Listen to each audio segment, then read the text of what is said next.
মানে আমাকে প্রশ্ন করে যে তোমার চেহারা এত তাড়াতাড়ি ঠিক হয়ে গেল কিভাবে। তখন না আমার মুখ দিয়ে অটো বের হয়ে গেছে। আমি কেন, তুমি কি চাও নাই আমার চেহারাটা ঠিক হয়ে যাক? আমরা গ্যাসের চুলায় আগুন দিলে যে একটা ব্লু কালার আগুন হয় না, আমি একটা ওরকম আগুনের পিণ্ড, মানে পুরো একটা বক্সটা হচ্ছে আগুনের ইয়ার ভিতর আমি বসে আছি। মুরগির কে আগুনে দিলে যেরকম ফুটে চামড়াগুলো, ওরকম করে ফুটতে দেখলাম। তো ওইটাই, এরপরে ব্লাস্ট হইলো। আমার মনে আছে আমি ডক্টরকে বলি যে আমি না আর পেইনটা নিতে পারছি না, আমাকে একটু অজ্ঞান করে ফেলেন। বের করে যখন আমি দেখছি আমার এই পর্যন্ত ব্যান্ডেজ, পুরো কোমর থেকে একদম পুরো পা ব্যান্ডেজ, মাথা অনেক হালকা, কারণ চুল তখন নাই, চুল আমার ফেলে দিছে। 25% বার্নের পরে যদি হয় আরও বাড়তি পার্সেন্টেজে যায়, ডক্টররা তখন ওইটার আশা ছেড়ে দেয়। প্রত্যেকদিন রাতে আইসিইউতে যেটা শুনতাম, মিনিমাম 3 জন মানে মারা যেত। আর বার্ন পেশেন্ট আইসিইউতে ঢুকা মানে হচ্ছে সে কখনোই জীবিত বের হবে না। কতদিন ছিল আইসিইউতে? আইসিইউতে আমার যতটুকু আমার মনে হয় 11 দিন। পৃথিবী ঘোরার সাথে আমাদেরও কানেক্টিভিটি আছে। তো আমি যখন ভালো চিন্তা করব, আমার কাছ থেকে পজিটিভ অরা বের হবে। সুপ্রিয় দর্শক, আমি মরু ভাস্কর মাই স্টোরির নতুন একটি পর্ব নিয়ে আবারও আপনাদের সামনে। 2023 সালে শুটিং স্পটে অগ্নিদগ্ধ হয়ে একজন অভিনেত্রীর 35% পুড়ে যায়। ঘটনাটি আপনারা অনেকেই জানেন, কিন্তু আশ্চর্যজনকভাবে ফিনিক্স পাখির মতো আবারও আমাদের মাঝখানে ফিরে আসে ছোট পর্দার জনপ্রিয় মুখ শারমিন আখি। আমরা আজকে শারমিন আখির মুখ থেকেই শুনবো তার ফিরে আসার সেই গল্পটি। আখি, কেমন আছো? আলহামদুলিল্লাহ, এখন অনেক ভালো আছি।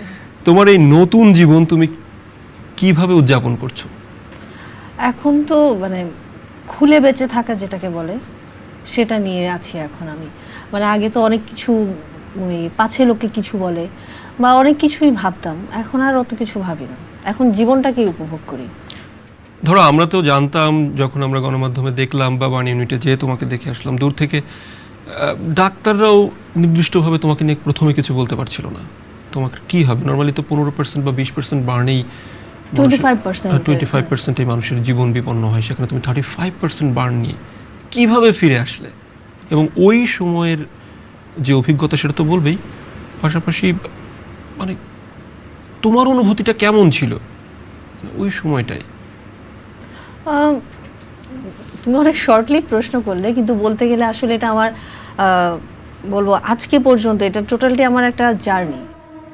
মানে ওই দিনের অ্যাক্সিডেন্টের থেকে আজকে পর্যন্ত যদি বলি, আমি অ্যাক্সিডেন্টটা কিভাবে মানে হলো এটা না আসলে বারবার বলতে চাই না, ওটা আমাকে অনেক পীড়া দেয়। এটা সবাই, আমার মনে হয় যারা তোমাকে চেনে, যারা তোমাকে পছন্দ করে বা পছন্দ না করলেও বেশিরভাগ মানুষই জানে তোমার অ্যাক্সিডেন্টের ঘটনাটা। হ্যাঁ, সেটাকে আমি না বলে হসপিটালে যাওয়া থেকে। তারপর আমি খুব সংক্ষেপে দর্শকদের একটু বলি যে ওয়াশরুমে হঠাৎ করে লাইটের মানে বাল্বের কানেকশন লুজ থেকে, স্পার্ক থেকে হয়তোবা আমার কাছে যেটা এখন মনে হয়, মানে এখন যখন মনে করি যে ওয়াশরুমটা কেমন ছিল ওখানের মধ্যে, আমার যতটা মনে পড়ে, আমি যখন ঢুকি একদম মানে ওটা হচ্ছে যে খুবই ছোট আর নতুন হাউস, মানে ওইটা তখন আমাদের শ্যুটটাই মনে হয় সেকেন্ড শ্যুট ছিল আমি যতটুকু জানি।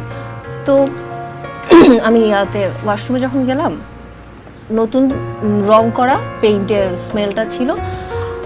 আমার কাছে যেটা মনে হয় হয়তো পেইন্টের করলে যেই বন্ধ ছিল যেহেতু ওয়াশরুমটা, আর শ্যুট তো রেগুলার হচ্ছিল না, হয়তো ওইটা এবং ওয়াশরুমটাও ইউজ হচ্ছে না, ওইটা থেকে মিলে কোনো গ্যাস ওখানে আটকে ছিল। আর আমার যতটুকু মনে পড়ে অ্যাডজাস্ট ফ্যানের যেই তারটা, ওইটার কানেকশনটা ঝুলা ছিল আর কি, অতটুকু আমার মনে পড়ে। এবং আমার সামনে আমি যখন যে মাত্র তো বসলাম,